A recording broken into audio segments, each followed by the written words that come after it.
Hey everyone, I think we are live. Just waiting for the cue here. Yes. Alright. Welcome everyone to Yissilmissil Productions channel. My name is Steven Yissel, and today we are diving into Chapter 2 of the Bermuda Triangle by Charles Berlitz. So, I appreciate y'all being here, and those watching afterward. I appreciate all of you as well. Please don't forget to hit the like button, and comments are appreciated. We do have super chats open, so if you appreciate what I do here, please feel free to use that. So today's chapter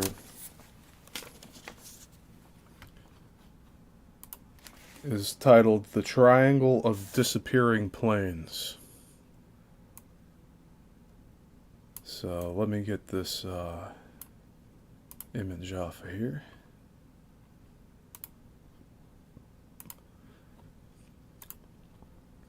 Because we're going to have the Bermuda Triangle picture up from Encyclopedia Britannica. There we go. And this is just a reference point for all of you.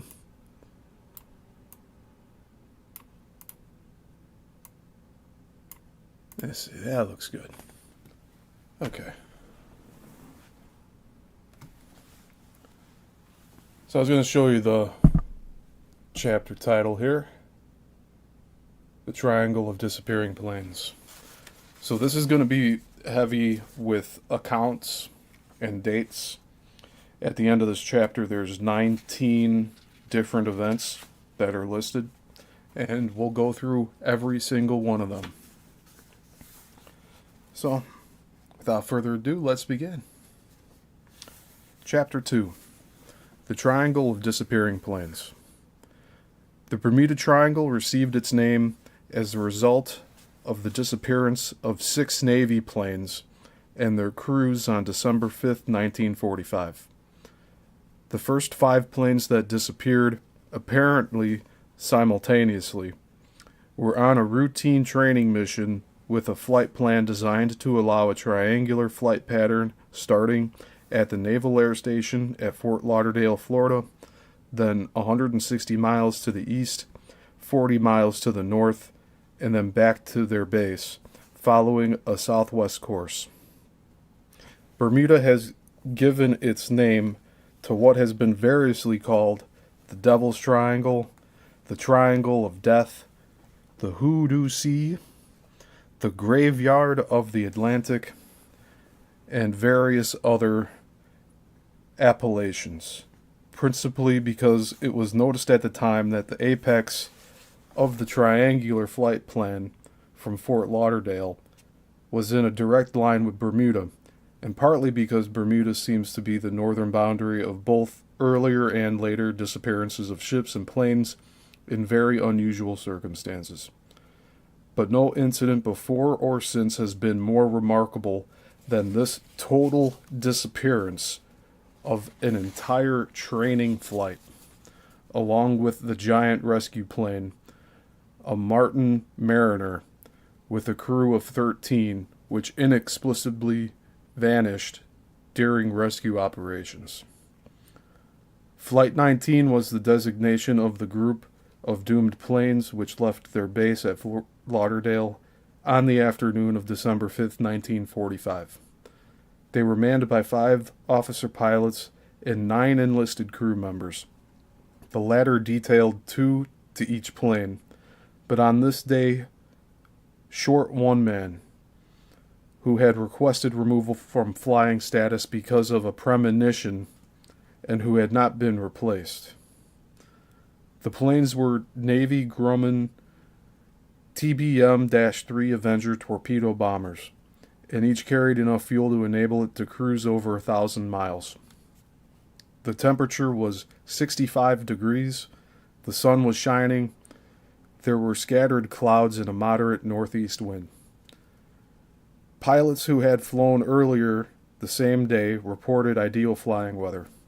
Flight time was calculated as 2 hours for this specific mission. The planes started taking off at 2 p.m., and by 2:10 p.m., they were all airborne. Lieutenant Charles Taylor, with over 2,500 hours flying time, who was in command, led the planes to Chicken Shoals north of Bimini, where they first were to make practice runs on a target Hulk. Both pilots and crews were experienced airmen, and there was no reason to expect anything of an unusual nature to happen during the routine mission of Flight 19. But something did happen, and with a vengeance. At about 3:15 p.m., after the bombing run had been accomplished and the planes had continued east, the radio man at the Fort Lauderdale Naval Air Station tower, who had been expecting contact from the planes regarding estimated time of arrival and landing instructions, received an unusual message from the flight leader. The record shows the following. So this is going to be a back and forth between the flight leader and the tower. Flight leader, Lieutenant Charles Taylor. Calling tower, this is an emergency. We seem to be off course. We cannot see land. Repeat, we cannot see land. Tower, what is your position? Flight leader, we are not sure of our position. We cannot be sure just where we are. We seem to be lost. Tower, assume bearing due west. Flight leader, we don't know which way is west. Everything is wrong. Strange. We can't be sure of any direction. Even the ocean doesn't look as it should. At about 3:30, the senior flight instructor at Fort Lauderdale had picked up on his radio a message from someone calling Powers, one of the student flyers, requesting information about his compass readings, and heard Powers say, quote, "I don't know where we are. We must have got lost after that last turn," end quote. The senior flight instructor was able to contact the Flight 19 instructor, who told him, quote, "Both my compasses are out. I am trying to find Fort Lauderdale. I am sure I'm in the Keys, but I don't know how far down," end quote. The senior flight instructor thereupon advised him to fly north, with the sun on the port side, until he reached the Fort Lauderdale Naval Air Station. But he subsequently heard, quote, "We have just passed over a small island. No other land in sight," end quote. An indication that the instructor's plane was not over the Keys, and that the entire flight, since they were unable to see land, which would normally follow a continuation of the Keys, had lost its direction. It became increasingly difficult to hear messages from Flight 19 because of static. Apparently, Flight 19 could no longer hear messages from the tower, but the tower could hear conversations between the planes. Some of these messages referred to possible fuel shortages, fuel only for 75 miles, references to 75-mile-per-hour winds, and the unnerving observation that every gyro and magnetic compass in all the planes were off, quote, "going crazy," end quote, as it was reported at the time, each showing different readings. During all this time, the powerful transmitter at Fort Lauderdale was unable to make any contact with the 5 planes, although the interplane communications were fairly audible. By this time, the personnel of the base were in an understandable uproar as the news spread that Flight 19 had encountered an emergency. All kinds of suppositions concerning enemy attack, although World War II had been over for several months, or even attacks by the new enemies, suggested themselves, and rescue craft were dispatched, notably a twin-engined Martin Mariner flying Bolt patrol plane with a crew of 13 from the Banana River Naval Air Station. At 4 p.m., the tower suddenly heard that Lieutenant Taylor had unexpectedly turned over command to a senior Marine pilot, Captain Stiver. Although obscured by the static and strained by the tension, an understandable message was received from him. Quote, "We are not sure where we are. We think we must be 225 miles northeast of base. We must have passed over Florida, and we must be in the Gulf of Mexico." End quote. The flight leader then apparently decided to turn 180 degrees in the hope of flying back over Florida. But as they made the turn, the transmission began to get fainter, indicating that they had made a wrong turn and were flying east, away from the Florida coast, over the open sea. Some reports claim that the last words heard from Flight 19 were, quote, "It looks like we are," end quote. Although other listeners seem to remember more, such as, quote, "Entering white water. We are completely lost," end quote. Meanwhile, the tower received a message only minutes after takeoff from Lieutenant Combe.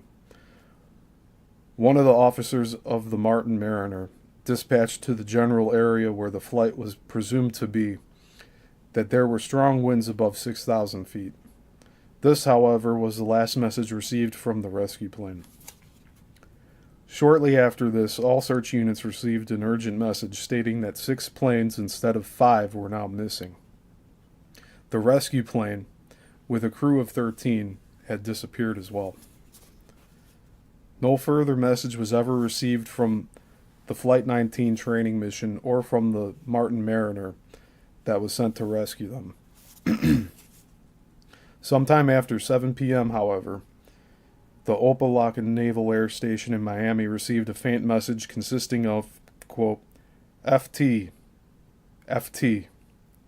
unquote, which was part of the call letters of the planes of Flight 19, the instructor's plane being FT-28. But if this message was really from the Lost Patrol, the time period in which it was received would indicate that the message was sent 2 hours after the planes had presumably run out of fuel.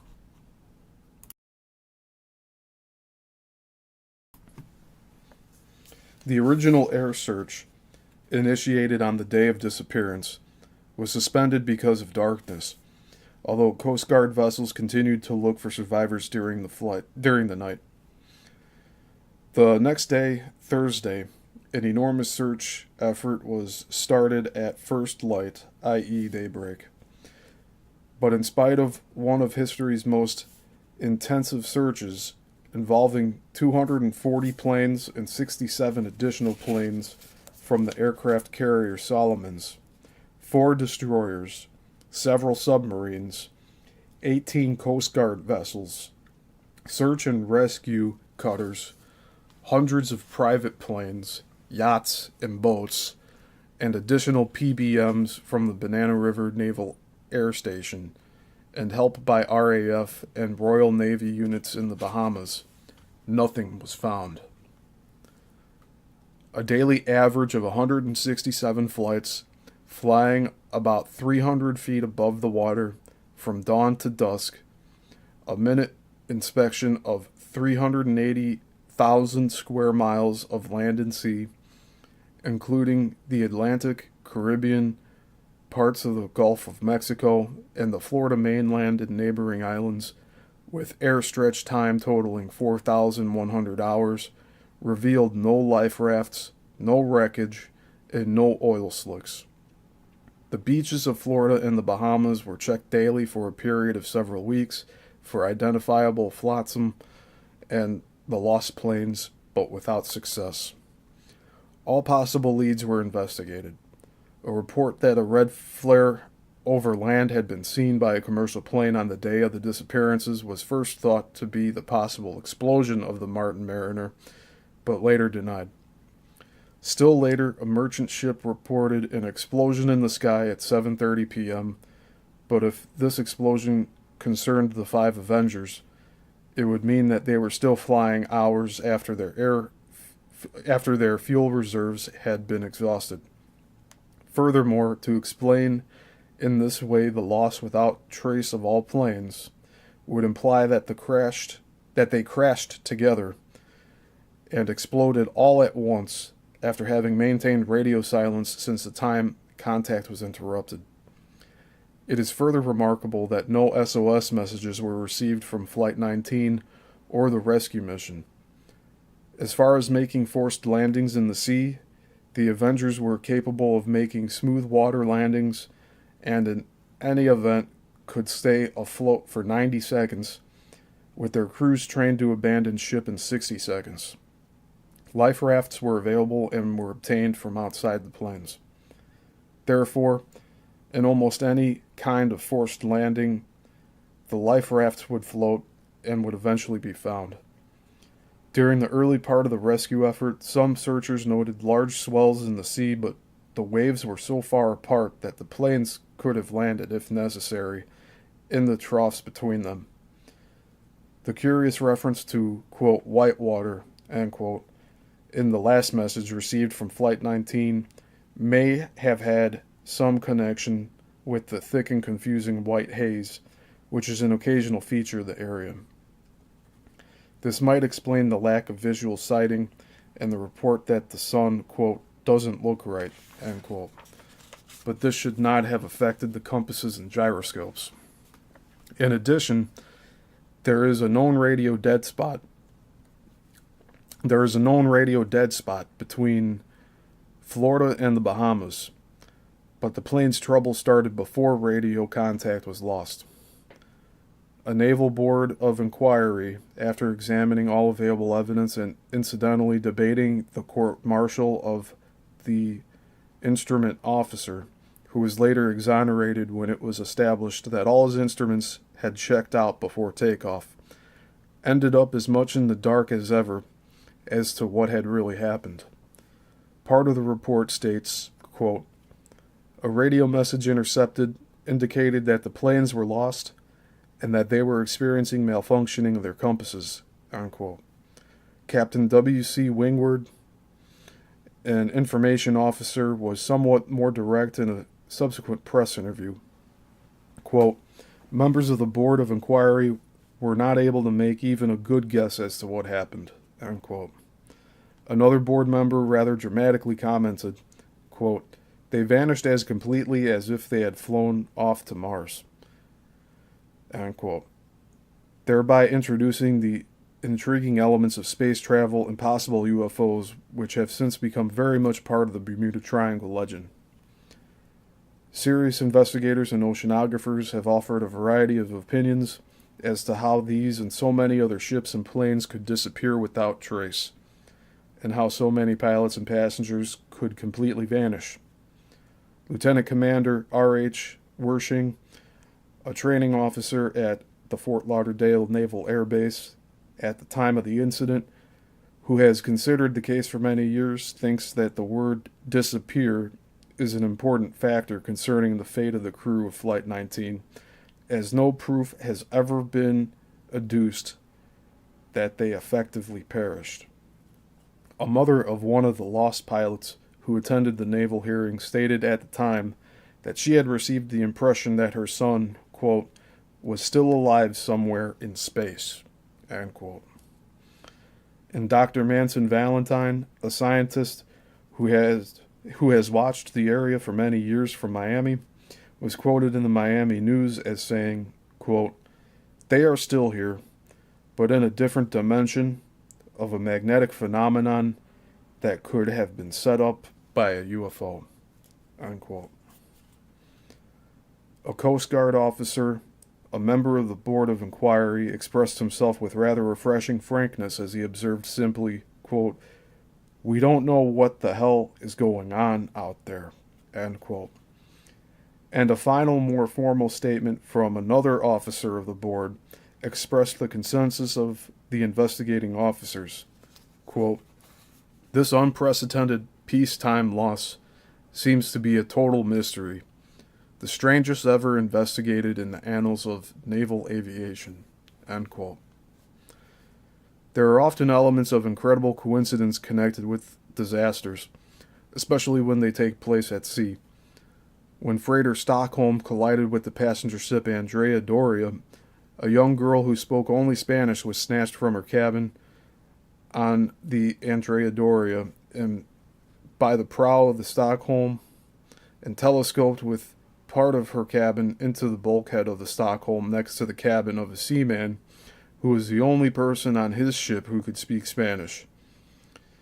And the loss of Flight 19 was no exception to this element of coincidence.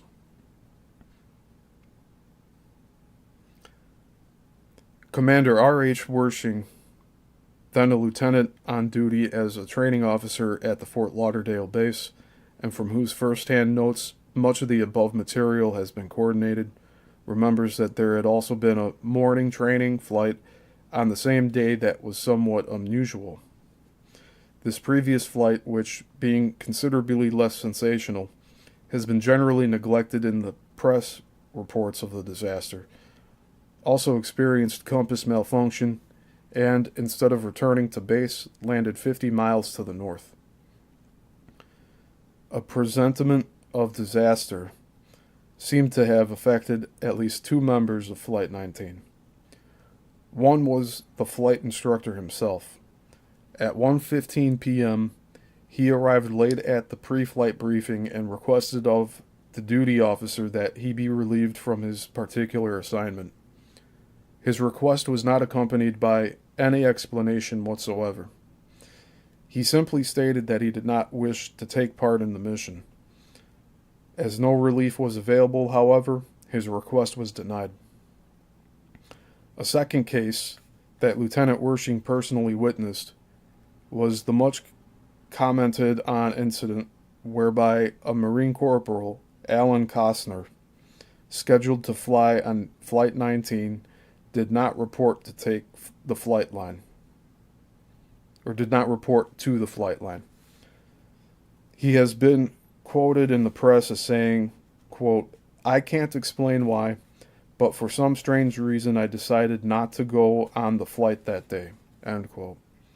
According to Lieutenant Wershing, however, the corporal, a veteran of Guadalcanal, had only 4 months to serve before being discharged and had requested several months previously to be relieved from flight status.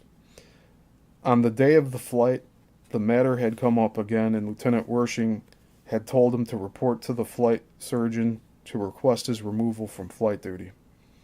He did this, and the flight subsequently took off with one member short. When the first indications of trouble with Flight 19 became evident, Lieutenant Wershing went to the enlisted men's barracks for volunteers.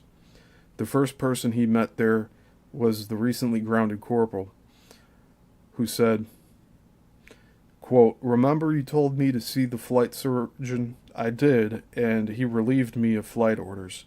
That is my flight that is lost," unquote. A report from the flight line, however, indicated that the planes had gone out with full complements, as if someone else had climbed aboard at the last minute. This caused hourly musters at the station in order to find out if anyone else was missing. When it was ascertained that no further personnel were unaccounted for, the additional mystery of the full complement report became just one more unsolvable element in the multiple disappearance. Still another unusual element in the mystery of Flight 19 became public 29 years after the incident, when Art Ford, reporter, author, and lecturer, who has followed the case since 1945, made a startling revelation over a national TV program in 1974, indicating that Lieutenant Taylor had said over his radio, quote, "Don't come after me. They look like they are from outer space," end quote. Ford states that this original information was given to him at the time of the happening by a ham radio operator, but that he did not give much credence to it, considering the difficulties of an amateur operator receiving communications from moving aircraft, and also the excitement and rumors prevalent at the time of the incident. But Ford, later in his investigations, received some unusual corroboration in a transcript of the plane to tower messages, including in a subsequent report brought on by pressure from parents of the missing personnel. The official and formerly secret transcript, which Ford states he was permitted to examine in part only, contained at least one phrase, quote, "Don't come after me," end quote, in common with that supplied to Ford by the civilian shortwave radio operator and, significantly, never previously released. This final mystery, with its suggestion of other world interference, is echoed in more than a few of the other disappearances. While scores of ships and pleasure craft have disappeared in the area of the Bermuda Triangle before and since this incident, it is noteworthy that the disasters which jointly befell the Avengers and the Martin Mariner were the first occasion in which planes were affected, and where there were so many efficient air, sea, land units to conduct such an extensive and thorough, although fruitless, search. This incident would cause intensified search efforts in the case of plane disappearances yet to come, not only with the aim of rescuing the survivors, but also, after probable survival time had run out, to find out what had happened to them. After the incident of Flight 19, unexplained disappearances of commercial, private, and military aircraft seemed to occur with distressing regularity, in addition to the normal vanishing of large and small ships, which had gone on for scores of years before. Now, however, with air-sea rescue teams, radio communications with base, more sophisticated instruments, and more highly developed search patterns, each disappearance had been investigated with considerably more thoroughness. On July 3, 1947, a U.S. Army C-54, carrying a crew of 6 and flying on a routine flight from Bermuda to Morrison Army Airfield, Palm Beach, disappeared somewhere between Bermuda and Palm Beach, its last position being about 100 miles off Bermuda. An immediate, intensive air-sea search by Army, Navy, and Coast Guard units covered over 100,000 square miles of sea, although, except for some seat cushions and an oxygen bottle not identified as equipment from the lost plane, no wreckage or oil slick was sighted. As further disappearances occurred, a somewhat alarming coincidental feature was noted in that the majority of the incidents within the Triangle area seemed to take place within the peak tourist and hotel season, from November through February. Even more startling was the realization that many of the losses have occurred within a few weeks before or after Christmas. A British South American Tudor four-motor passenger... Okay, it says four twice.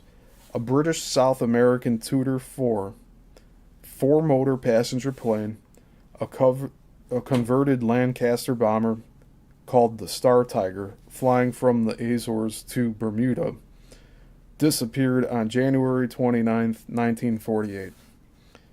It carried a crew of 6 and 25 passengers, including Sir Arthur Cunningham, a British World War II Air Marshal and former commander of the 2nd Tactical Air Force by the RAF.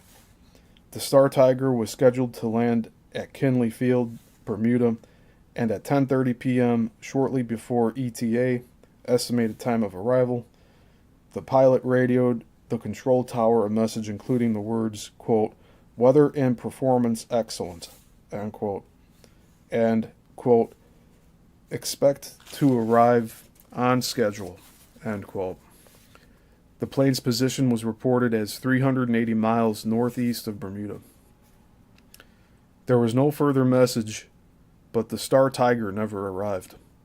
No SOS or emergency message was received or any indication that the aircraft was not functioning perfectly under optimum conditions. By midnight, the Star Tiger was listed as overdue, and by the 13th of January, the following day, a massive rescue and search operation was underway. 30 planes and 10 ships combed the area for several days without success. Some boxes and some empty oil drums were sighted northwest of Bermuda on January 31st.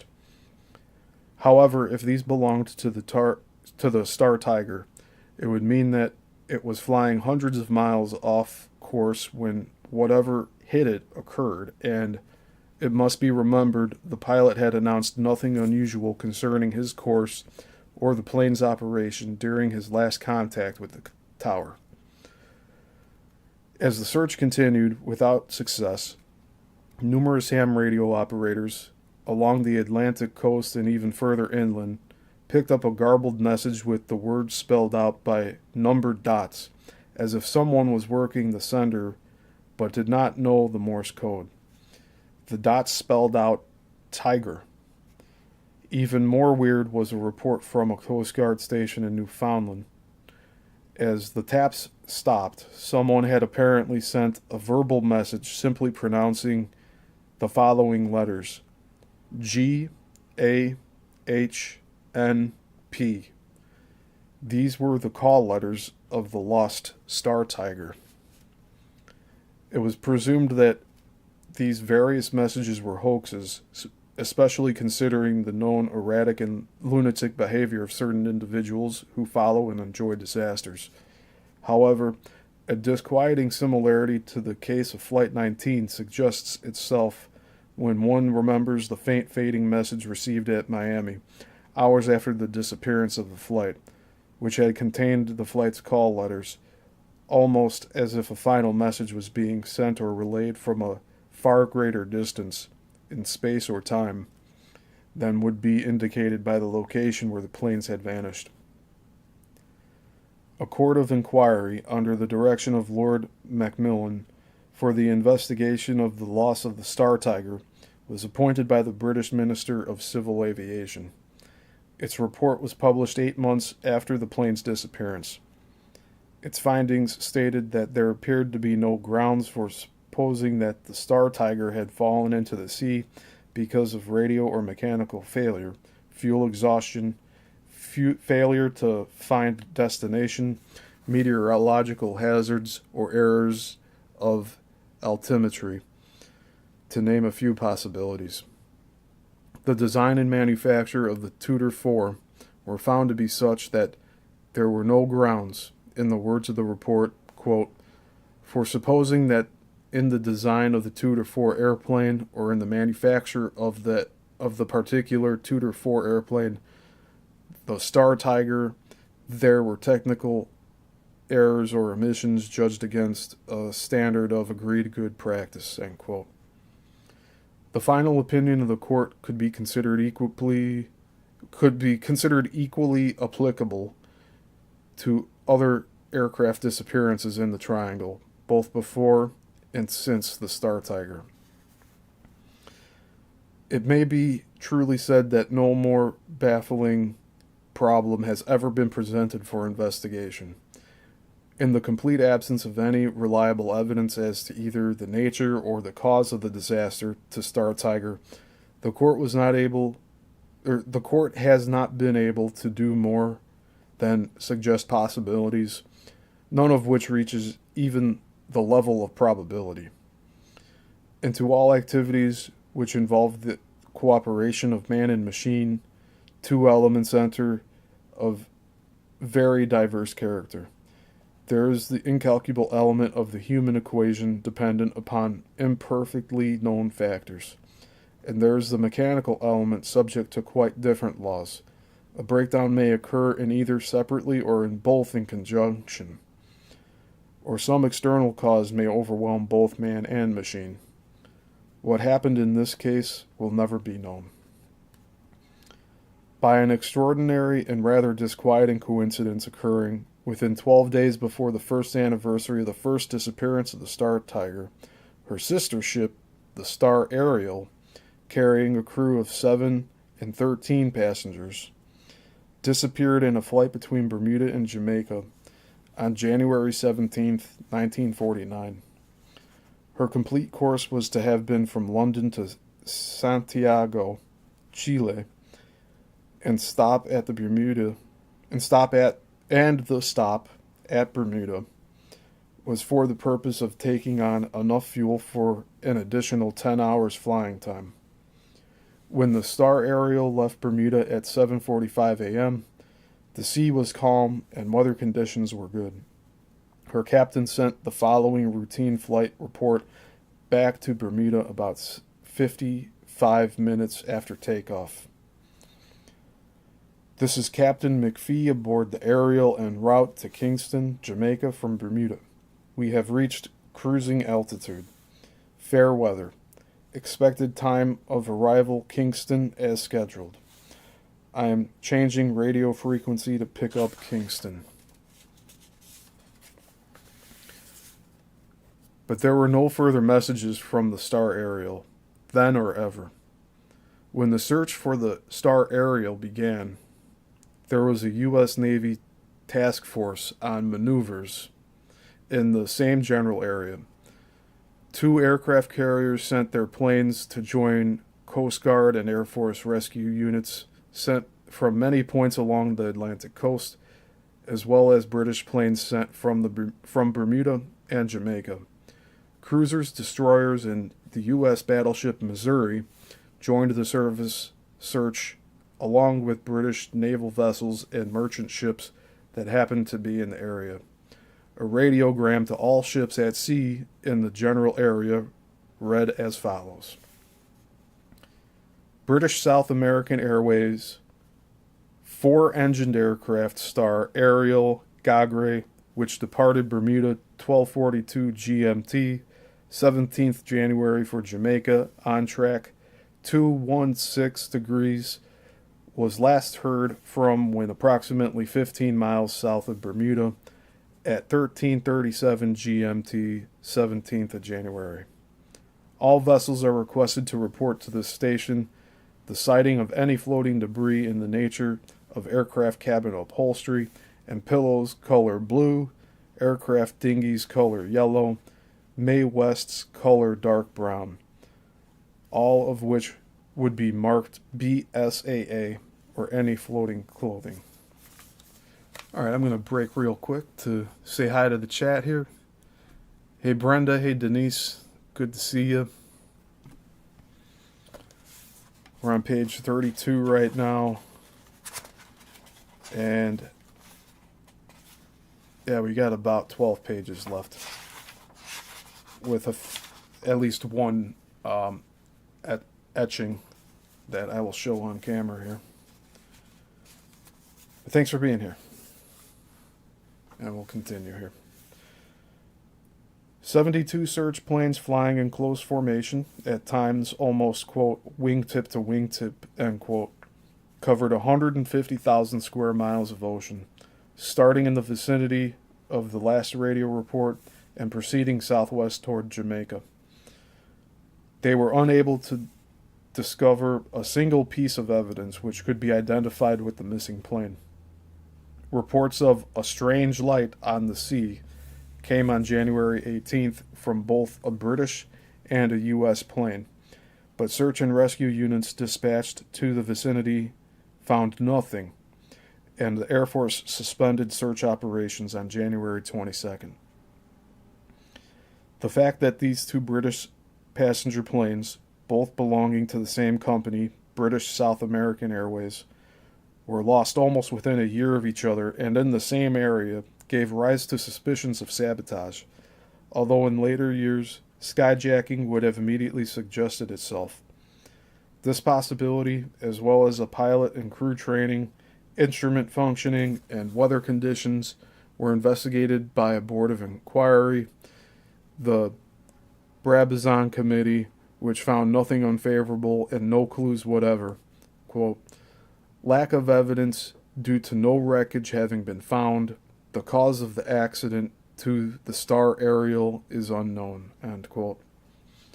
One theory considered at the time was that methyl bromide from the extinguishers had accidentally penetrated and circulated within the pressure system, causing an explosion.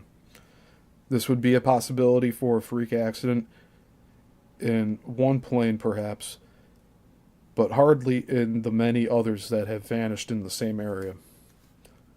One of the reasons that the search for the Star Ariel had been so massive was that another passenger plane, a chartered DC 3, en route from San Juan to Miami, had, in the early morning of December 28, 1948, disappeared into the void with 36 passengers and crew. The fruitless search for this plane, involving over 40 military planes and numerous ships, covering over 300,000 miles of ocean and coastline, had been suspended only 1 week before the Star Ariel had vanished. The circumstances attending the DC 3 disappearance had been even more surprising than those of the other lost flights. As with the others, the weather was excellent and the night was clear. The plane took off at 10:30 p.m. December 27th. Sometime during the night flight, the plane's captain, Robert Lindquist, had observed on the radio, quote, "What do you know? We are all singing Christmas carols," end quote. We are reminded of the coincidental timing of the majority of disappearing planes.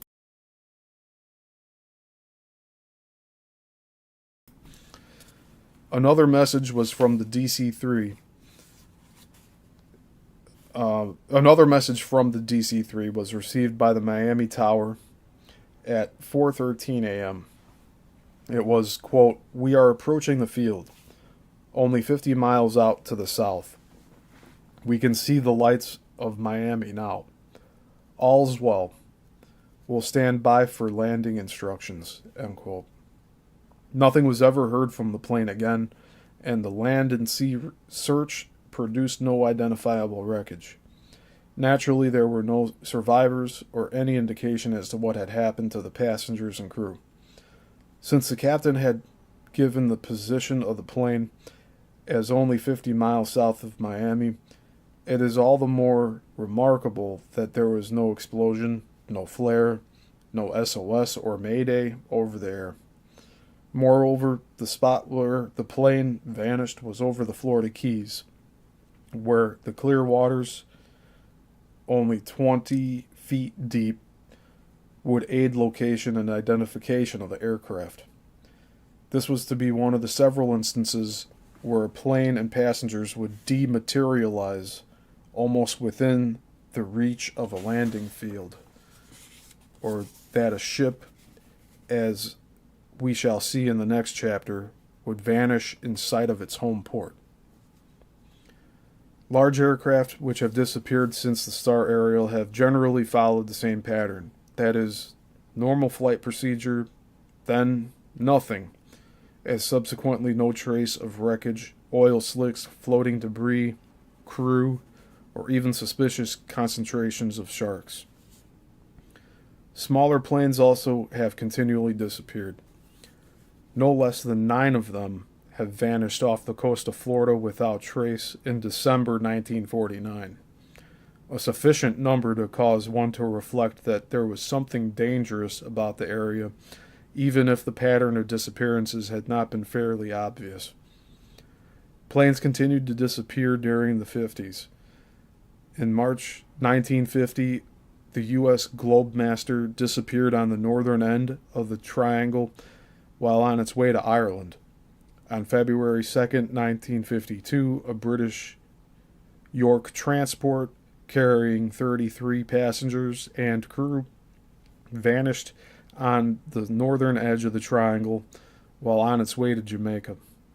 Some weak SOS signals were received, but were almost immediately aborted. On October 30th, 1954, a U.S. Navy Constellation disappeared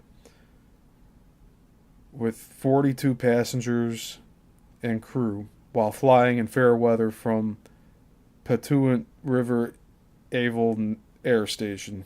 I know I might be pronouncing that wrong. I'll spell out this word. Patuxent. Patuxent. That's how I'm pronouncing it. Maryland to the Azores. More than 200 planes and many surface vessels joined in searching several hundred square miles of ocean but found nothing. As in the case of some of the other planes, a scarcely identifiable SOS was at one point received shortly after the plane's disappearance. On April 5th, 1956, a B 25 converted to a civilian cargo carrying plane disappeared with three aboard in the vicinity of the Tongue of the Ocean, a mile deep underwater canyon to the east of Andros Island in the Bahamas. A U.S. Navy Martin Marlin P 5M patrol seaplane vanished while on patrol in Bermuda on November 9th, 1956, with a crew of 10. A U.S. Air Force KB 50 tanker leaving from Langley Air Force Base, Virginia, on its way to the Azores on January 8th, 1962, disappeared, as had the Super Constellation, lost in 1954. Again, as with the Super Constellation, there was a weak radio message indicating an unspecified difficulty and then silence, and following the pattern, no wreckage or any indication as to what had happened. In each case, it must be remembered that the crews had ample life-saving equipment in case of ditching, so whatever happened to the planes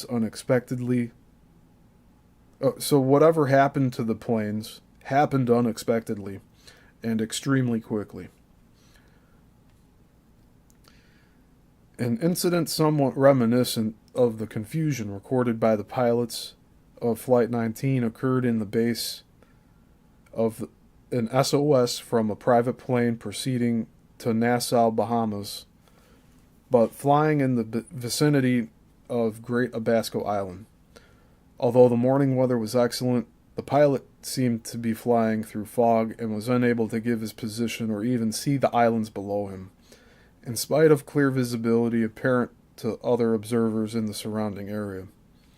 In this case, the plane did not completely vanish, as a part of one wing was later found floating in the sea.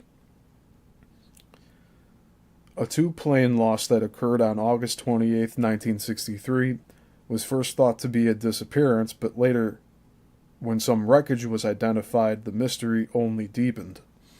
Two KC-135 four-engine jet stratotankers, the first jets lost in the Triangle, on a refueling mission out of the Homestead Air Force Base, Florida. There's Homestead again. Disappeared shortly after giving their position as 300 miles southwest of Bermuda. An intensive search located probable debris from the lost planes about 260 miles southwest of Bermuda, and investigators concluded that there had been a collision between the two planes. Several days later, however, more debris thought to come from the other plane was found 160 miles away. If they had collided in the air, despite an official Air Force statement that they were not flying close together, then something must have separated the wreckage much more quickly than the ocean currents could have done. And if they had both crashed simultaneously, perhaps, as the five Avengers had, what would have caused their instruments or engines to malfunction at the same time? In the following month, on September 22nd, a C-132 cargo master disappeared between Delaware and its destination in the Azores. The last message from the pilot indicated that all was well, as he gave his position as about 80 miles off the South Jersey coast. An intensive search by planes, Coast Guard, and Navy vessels continued until September 25th, but found nothing that could be identified with the missing plane. On June 5th, 1965, a C-119, quote, flying boxcar, unquote, on a routine mission and carrying a crew of 10, vanished while on a flight from Homestead Air Force Base to Grand Turk Island near the Bahamas. The last call was received from the C-119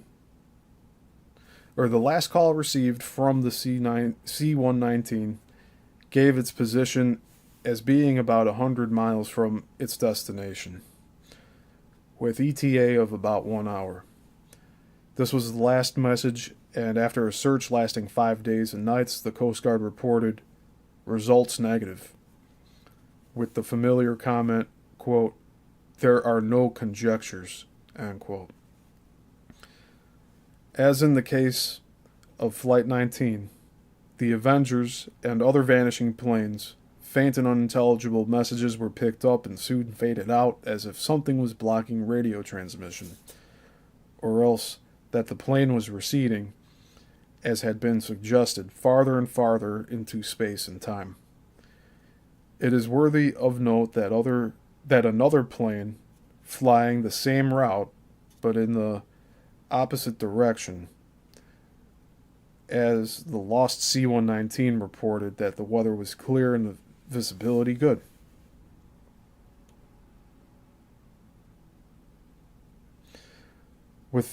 Within the period 1945 to 1965, 15 commercial airliners disappeared in this area, as well as a great many military and civilian planes. The phenomenon has not given any noticeable signs of abating. Some rather unusual circumstances accompanied by the disappearance of Carolyn Cascio, a licensed pilot who, flying a light plane, vanished with one passenger on June 7th, 1964, on a flight from Nassau to Grand Turk Island, Bahamas. When she got to the point where she calculated Grand Turk should be, she radioed that she could not find her direction and that she was circling over two unidentified islands, adding, quote, "Nothing is down there," end quote. And later, quote, "Is there any way out of this?" End quote. Strangely enough, observers on the Grand Turk at that time noted that a light plane circled the island for about half an hour before disappearing.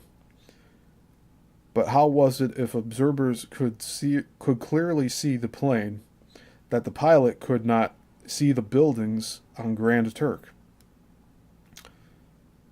A Chase YC-122 carrying 4 persons en route to Grand Bahama from Palm Beach, Florida, vanished at some point northwest of Bimini on January 11th, 1967. A recent loss on the comparatively short run from Fort Lauderdale to Freeport took place on June 1st, 1973, when Reno Rigoni disappeared with his co-pilot Bob Corner in a Cessna 180. No wreckage was found anywhere in the vicinity of his indicated flight pattern in a search which included the Everglades. No distress signal was heard from their radio. As this book goes to press, still another unusual disappearance has taken place 900 miles southwest of the Azores, a point marking the last sighting, February 17, 1974, of Thomas Gatch, an aspirant transatlantic balloonist. A 223,000 square mile area was searched by United States Navy planes, but with no result. While the vastness of the ocean and inconsistency of the winds would suffice to explain the swallowing up of the balloon by the sea, the area of the disappearance is in itself intriguing. While special reasons and suggestions have been advanced in the case of each unexplained disappearance, certain phrases recur in official reports as well as in books and articles describing the losses. The phrases include, quote, CAT, unquote, or clear air turbulence, wind shear, atmospheric aberrations, magnetic anomalies, and electromagnetic disturbances, which would explain some of the plane losses. They would by no means explain the plane's disappearances or the many ships which have been lost in the same area. While the Navy and Coast Guard recognize a compass variation as well as a radio dead spot within a section of the area, The official policy is still clearly expressed in the words of Captain S.W. Humphrey. It is not felt that an atmospheric aberration exists in this area, nor that one has existed in the past. Fleet aircraft and patrol flights are conducted regularly in the same area without incident. Nevertheless, the incidence of disappearances in the lower section of the Bermuda Triangle, especially the Bahamas, the Florida East Coast, and the Florida Keys, have been well described by the late Ivan Sanderson, who investigated this area as well as numerous other areas of ship and plane disappearances over a period of many years. The number of disappearances is out of all proportion to such recorded losses anywhere else. A pertinent observation is made by Dale Tytler in his Wings of Mystery when he considers that by now, quote, a considerable fleet of planes, unquote, has disappeared without trace within this small area. All these planes were flown by experienced airmen and directed by trained navigators. All carried radio and survival equipment, and all disappeared in good weather. He adds the intriguing observation that, quote, almost all of the planes disappeared in the daytime, end quote. Robert Burgess, another researcher and writer about phenomena of the seas, concludes his book in Sinkings, Salvages, and Shipwrecks. There is no reason to believe that a factor far greater than chance may be involved in these mysterious accidents. Did I say that right? I'll reread that. There is reason to believe that a factor far greater than chance may be involved in these mysterious accidents. He adds that whatever it is called, whether, quote, an atmospheric aberration or something else, it strikes without warning frequently enough to be alarming, end quote. As we have mentioned before, there is considerable doubt as to the boundaries of the Bermuda Triangle, as well as whether it exists at all. We have heard it described as an actual triangle, of which the northern apex is Bermuda, a great lozenge-shaped area in the western part of the North Atlantic, an area following the continental shelf of the southern United States and the Gulf of Mexico and the Antilles, or an elastic danger area extending from the Bahamas to Florida and through Florida to the Gulf of Mexico. Whatever its exact shape, this area has given rise to an entire folklore of disappearance, whether the object is a plane, ship, yacht, sailboat, submarine, or vanishing personnel from abandoned ships. The attribution of mysterious powers to the Bermuda Triangle has become so widespread that any disappearance or mysterious accident elicits comments on and review of many of the other unsolved mysteries. Comment on TV or radio usually brings forth questions from understandably concerned listeners who have been considering visiting the area by plane. Such nervous inquiries are usually answered with the assurance that there is no danger to such travel, inasmuch as innumerable crossings of the triangle have been and are being made without incident. Travel agents are sometimes hesitantly asked by passengers en route to points beyond the triangle, quote, "Do you fly through the Bermuda Triangle?" End quote. A question fairly easy to answer in the negative, since the triangle's boundaries are somewhat fluid. On one recorded occasion, the excuse was given to a restless passenger explaining the plane's delay. Quote, "We had to fly around the Bermuda Triangle." End quote. A further reassurance is the fact that today's aircraft have many more safety devices than some of those that have disappeared in the past. Some of these devices were not in use at the time of some of the more striking incidents. These included transistors, Decahigh-Fix, Loran, which was, however, in use on the Star Aerial, and the fact that even small planes now use, quote, Omni, unquote, a radio-directed homing system which enables planes to find their way back to base through the thickest clouds. Nevertheless, despite all modern improvements, odd incidents and losses continue to occur within the triangle and adjacent coastal lands. Within the past year, several planes mysteriously disintegrated over land within a short distance of the Miami airport, including Eastern Airlines Flight 401, a Lockheed L-1011, with a loss of over 100 passengers and a crew on December 29th, 1972. Examination of the conditions of the loss of Flight 401 may shed some light on the many flights that have disappeared suddenly over water. Dr. Manson Valentine observes, analyzing all available data, it is apparent that in the last 7 or 8 seconds of flight, the plane descended at such a rapid rate that neither flight control at Miami nor the pilots had time to check it out. All altimeters were working so that the pilots would, under normal circumstances, have had ample correctional time.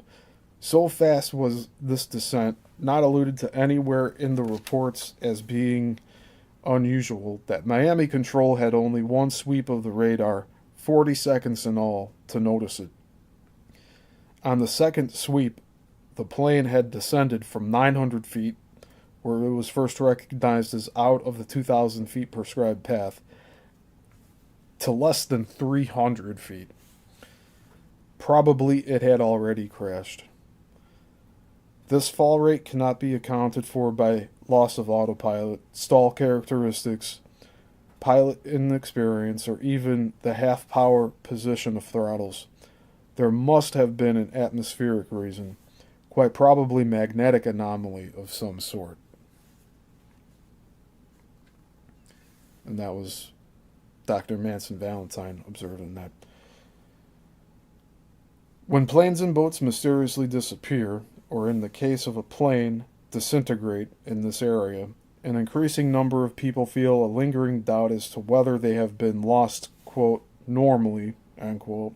That is, through unusual weather conditions, pilot fatigue or error, control faults, structural or engine failure, etc., or whether the force that often seems to snatch planes out of the sky and ships from the surface of the sea is still in operation.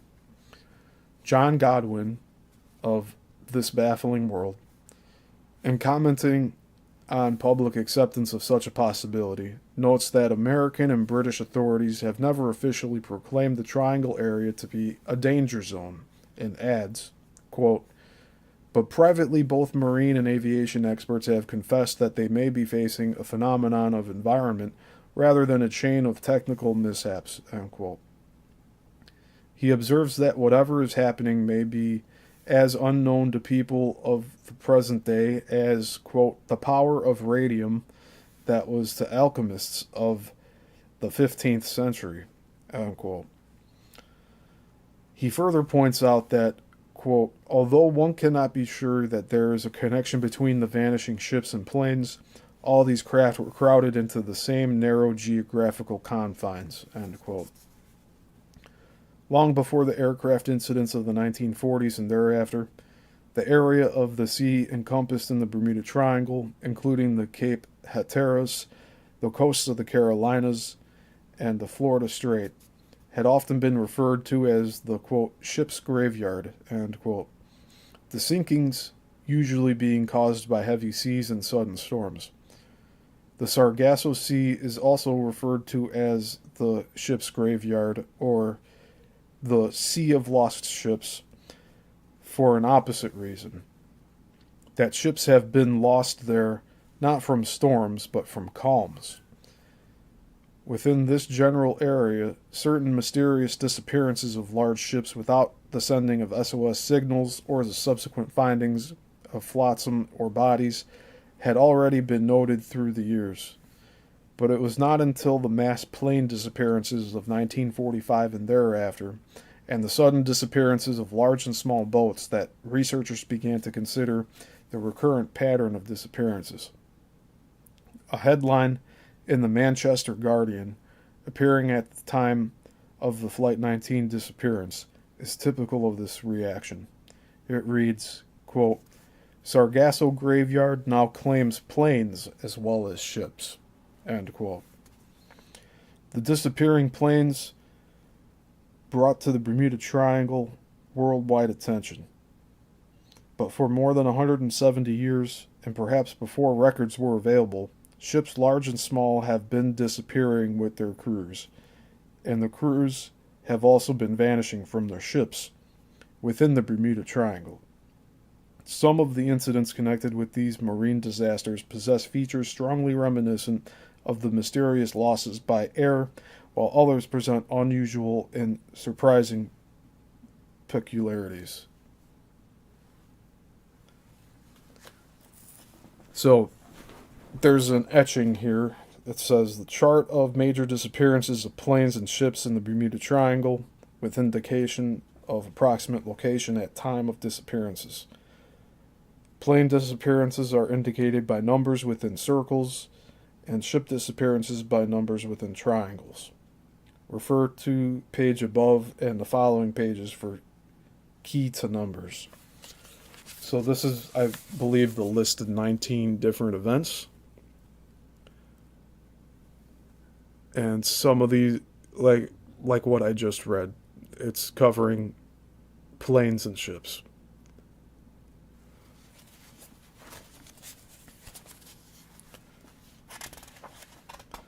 And we'll be done after this. It's just this first half of the page and then the back of it. And that is, or actually, no, then 3 more pages. But it's all listing these different events. So we'll read this in order here. Major aircraft appearances in Bermuda Triangle area. Numbers and circles. Number 1, December 5th, 1945. 5 TBM Navy Avenger bombers on training flight from Fort Lauderdale, Florida. Total crew of 14. 2-hour normal flight. Lost approximately 225 miles northeast of base. And then the same day, December 5th, 1945, PBM Martin bomber dispatched with crew of 13 to assist the TBM control. 20 minutes later, radio contact lost and plane disappeared. Number 3, 1947, U.S. Army C-54 disappeared 100 miles off Bermuda. Number 4, January 29th, 1948, Star Tiger 4-engine Tudor 4 lost radio contact after last contact 380 miles south or northeast of Bermuda. Plane lost with 31 passengers and crew. Number 5, December 28th, 1948, DC-3 private charter, San Juan, Puerto Rico to Miami, 32 passengers plus crew.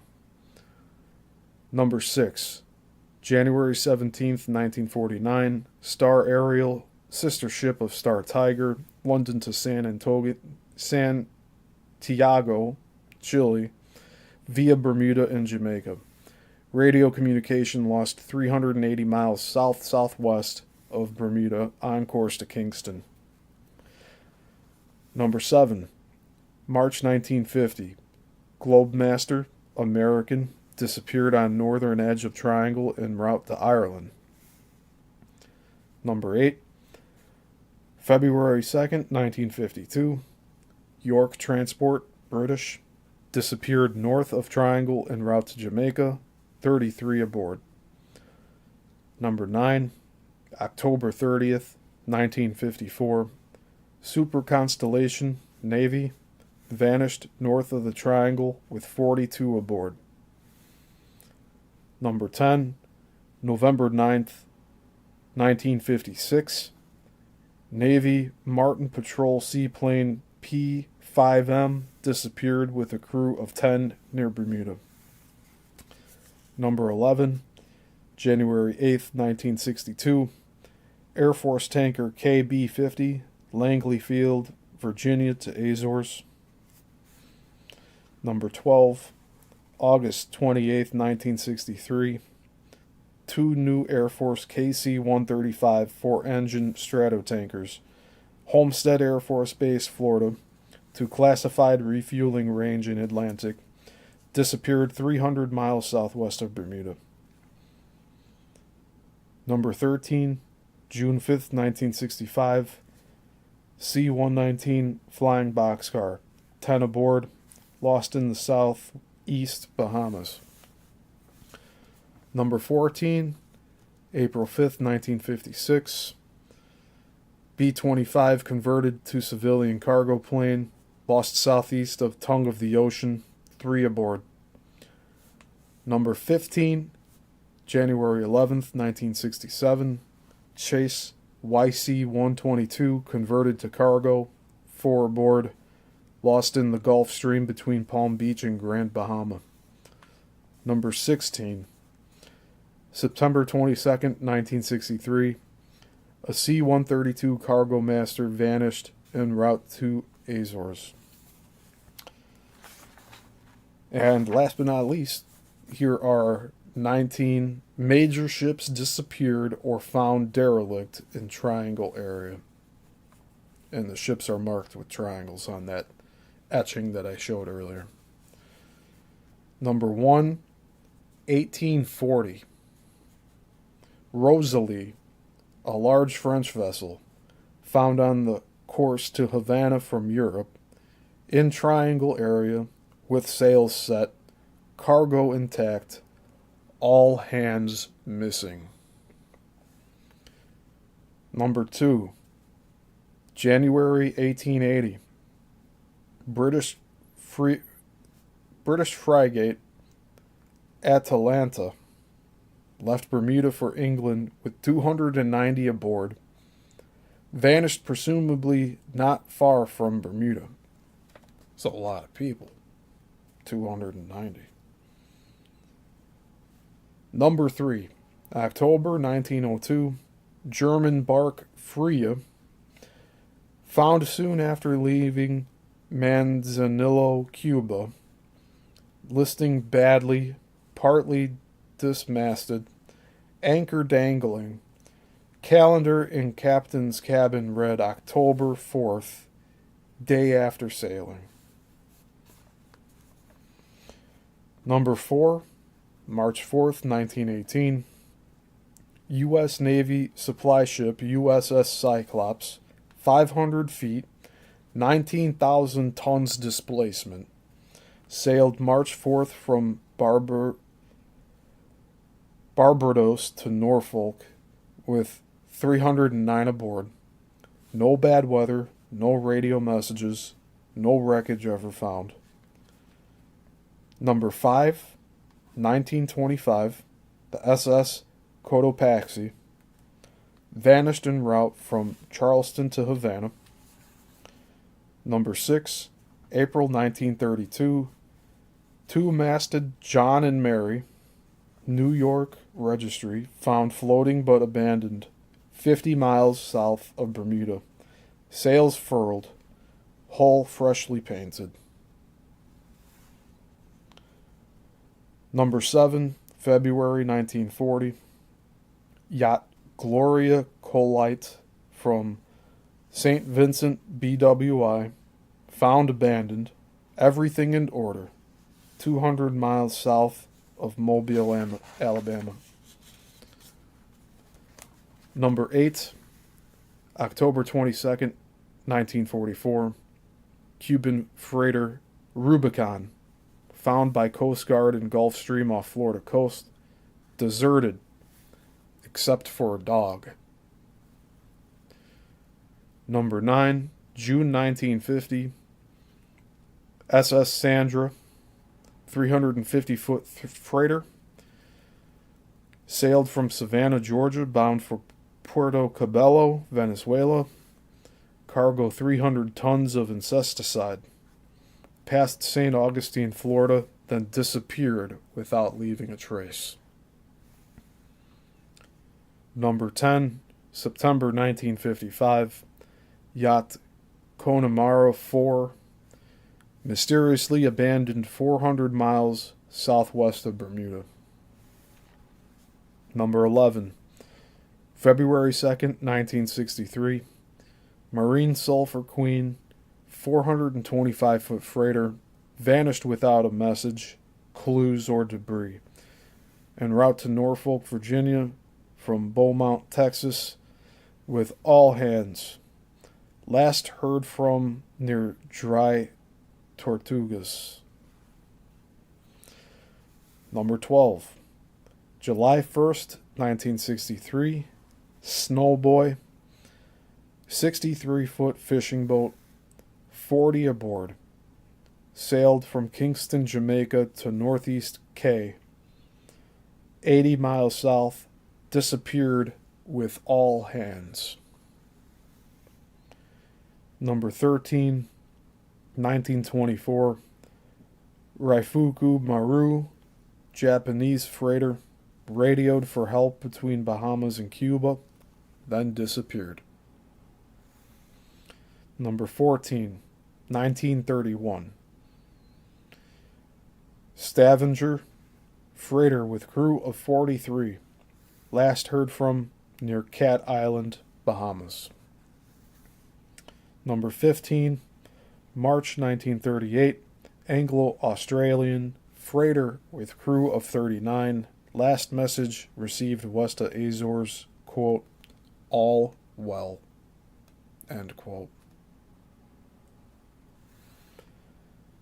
Number 16, December 1967, Ravonic, all-weather 46-foot racing yacht, disappeared within sight of land. Number 17, December 24th, 1967, Witchcraft, cabin cruiser, passenger and owner disappeared while craft was at Harbor Buoy, 1 mile from Miami.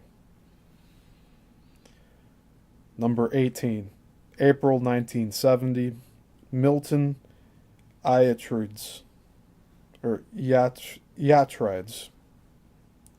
freighter en route from New Orleans to Cape Town. And lastly, but not leastly, number 19, March of 1973, Anita, 20,000-ton freighter with crew of 32, sailing from Newport News to Germany. And that is the end of chapter 2. So for next week, we will have chapter 3, The Sea of Lost Ships. That's also going to be another 20-page chapter. So we will keep at it one chapter per part for now. And I think chapters 4 and 5 are short enough to do together. So we are now done with 2 chapters of the book, The Bermuda Triangle, with Charles Berlitz. I thank you all for being here today. I really appreciate it. I will be back on Tuesday to continue the Coral Castle series. And next Thursday, I will be back here with part 3 of the Bermuda Triangle. And that's about it. I'll be having more of these lives uploaded to the regular videos tab. That seems to be getting newer viewers or people who have missed these lives if they don't get notifications. Yeah, just leave a comment here. Let me know how you found these shows, because I'm trying to go ahead and promote them on other platforms. And I'm just curious as to see where you guys are finding everything. But I think most viewers are finding these streams through their notifications or recommendations. It's one of the two or both. But that is it for today. And again, I thank all of you for being here. We'll end here with me big here. I really appreciate it. I hope you all are doing well. And until the next one, class dismissed.